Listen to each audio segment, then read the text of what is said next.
What's up? My name is Brew. This is an Audacy check-in with the one and only Demi Lovato. What's up? How you doing?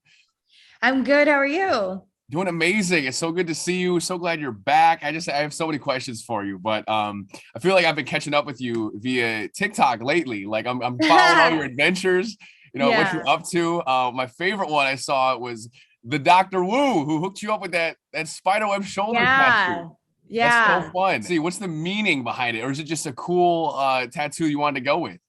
There's absolutely no meaning behind it. I had a spider on the top of my head, but then when I shaved my head and that had meaning, but um then I grew my hair out and you can't see it anymore. So then I was like, well, the spider needs a little love. Like I have to have a spider I can show and it just looks cool. So Totally. I love when people do that. Everyone always says there has to be some meaning and stuff, but no, it looks sick. Like nah. just roll with it. It's fashion at this Yeah, point. totally. Speaking of TikTok, you've been teasing Substance on one of the new songs off the album. People are obsessed. I hope you're feeling like all the love for this song already, which is amazing. Thank Um, you. and you co-wrote it, and it's got a pretty deep message. Could you touch on that?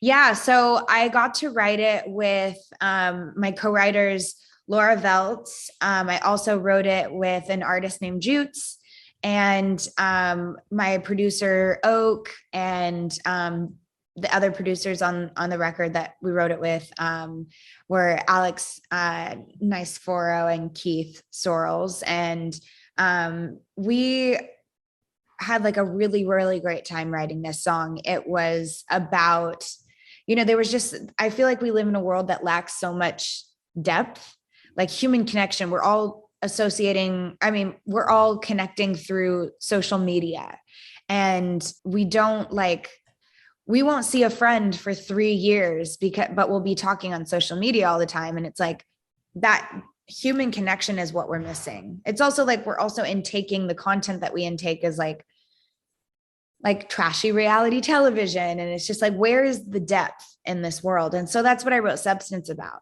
Amazing. Well, I'm so excited that seems like the theme of the album too. It's just going to be very like deep in a way and a lot of value in what you hold, in your life, which is amazing. I want to throw it back to another album. Dancing with the Devil was about, obviously ODing and starting over, but this one you did clean and sober. So I want to know how did it feel like and how to differentiate from previous albums. How it differentiates this album, I'm really proud of. And when I look back at the last album I made, it's not that I'm not proud of it. It's just I don't know who that person was. Mm-hmm. And there are songs on there that I'm very proud of, but there are also songs on there that I'm like, I don't know that person. And I think I was really struggling to find my identity as an artist, as a person. And now going into this album with a clear head, I was focused. I was able to write about what was important to me without being clouded by substances. And so I just feel more sure of myself as a person and an artist. And that's why I think this body of work is going to be the one that I'm the most proud of. Absolutely. Well, you're putting out little by little, and we got Skin of My Teeth. Why was that the first single to put out? That was the first single to put out because the first line in it says Demi leaves rehab again. And it's like, I wanted that to be the message of like, yeah, I'm back, I'm out. And I don't know.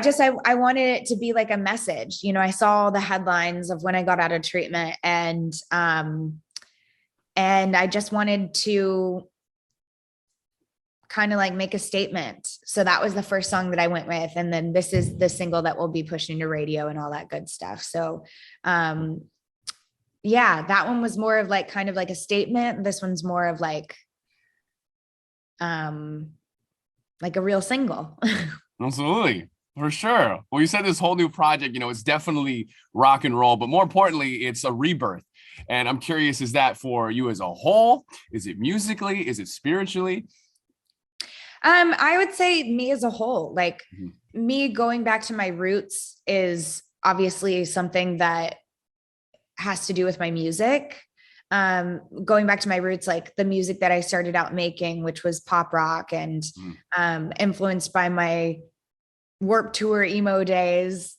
And so like bringing that back is obviously the rebirth of my music, but as a person, spiritually, everything, like I've gone through a lot and I've overcome a lot. And I feel like this is me being born again.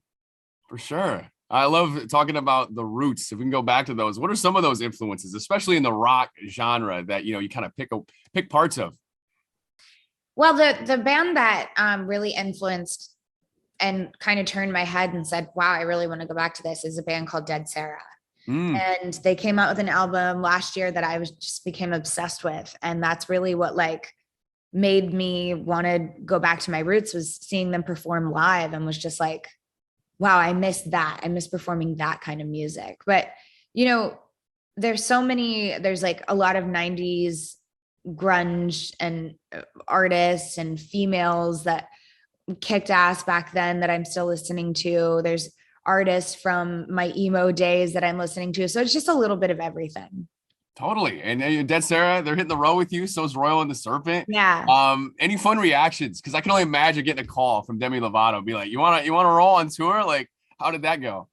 I wish it worked like that. I was texting with Royal, and I think I was just like, maybe it was on text or maybe it was in person, but saying like we should tour together. That would be amazing. And then also Dead Sarah, like I'm good friends with Emily, the lead singer, and her girlfriend. And so like they came over recently, I think for dinner one night, and we were like, oh my God, we're going on the road together. It's going to be so much fun. So it was really cool. Absolutely. That's gonna be so fun. We can't like underplay Anita Strauss, who's hopping on tour, with you. Unbelievable. How excited are you to have someone on tour? And what does this tour look like? We're so excited for that to kick off this fall. What tour looks like, you'll just have to come and see. But All right. I'm really, really excited. It's definitely not like the last tour I did was like there was like 4 or 5 costume changes, like wig changes, all that stuff. It's like, you're not going to get that with this show. This show is all about the music, and it's all about the performance, and just feeling authentic to who I am. And as you keep developing this new Demi sound and everything, going back to the roots, is there anybody that's on like a short list that you'd be like, how fun would that be to do a project with, or a song, or any kind of collaboration? Yeah, of course. Like I'm always going to want to collaborate with Hayley Williams from Paramore, especially because I've been listening to so much of old Paramore's music. Totally. And also it'd be sick to do something with Courtney Love. Oh my God. Come on. We can manifest that to happen. Yeah. That's unbelievable. It's so cool to see, develop into this new phase of Demi Lovato, which is so fun. But I want to throw it back. I ran into a mutual friend of ours, actually, and she was so sweet, and it was crazy going back in time. Miss Allison Stoner, who is like, oh, that's great.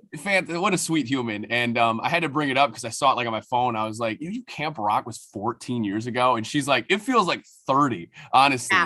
Yeah. And I'm curious as to like what Demi now, like the Demi Lovato you are now, would tell the younger Demi back in that day. I would tell her don't take yourself too seriously. You're a teenager. It's okay to eat dessert when you want to. Mm-hmm. You don't have to put so much pressure on yourself to be the best, and that life is about the journey, not the end goal. And you're going to learn so much more about yourself, and to just enjoy it. That's fantastic advice. Well, we're going to get to explore the new album soon as you co-host this upcoming week with Jimmy Fallon on the Tonight Show. Are you excited for that? You nervous? Like, that's a whole different experience. Yes, I'm nervous, but I'm very excited. That'll be a fun whole experience. And speaking of another host, Kelly Clarkson, she covered a throwback song, Anyone. Did you get to see that? I did. It was so amazing. I was just like so elated that she covered my song, and she killed it. She absolutely killed it. Oh man. And it's a busy August. So you're doing the co-hosting. It's also your mom's 60th birthday. What a huge How did you know that? That's so cute. Come on. Yeah. We gotta support. Any big plans? Because your tour's around that time. You gonna bring her on tour, or do you have any plans for her? I have plans to bring her on the road, but I don't know exactly what days she's coming yet. We have to figure that out. But I just was FaceTiming with her before I did these interviews, and I was like, what do you want to do for your birthday? Yeah. So I think we'll just go to dinner or something. But yeah, I'll have her come out on the road. And that's so thoughtful. Of course. Well, I mean, tell her from us, happy birthday, and Yeah. enjoy the summer as all these new fun things come up. You say you're driving down the road, maybe mom's in the passenger seat. What's the summer essential song? Like, your brain goes right to like, this is it. It's Substance. Oh, of course. Substance Of course. is the summer song. Get with it. Such a feel good song, and it's going to be great to drive to too. Absolutely. Roll the windows down, enjoy it. Check out Holy FVCK, the album and tour. And we're so excited for everything else to come for you in 2022, Demi. So congrats and enjoy. We'll talk to you soon. Thank you so much. Great to talk to you.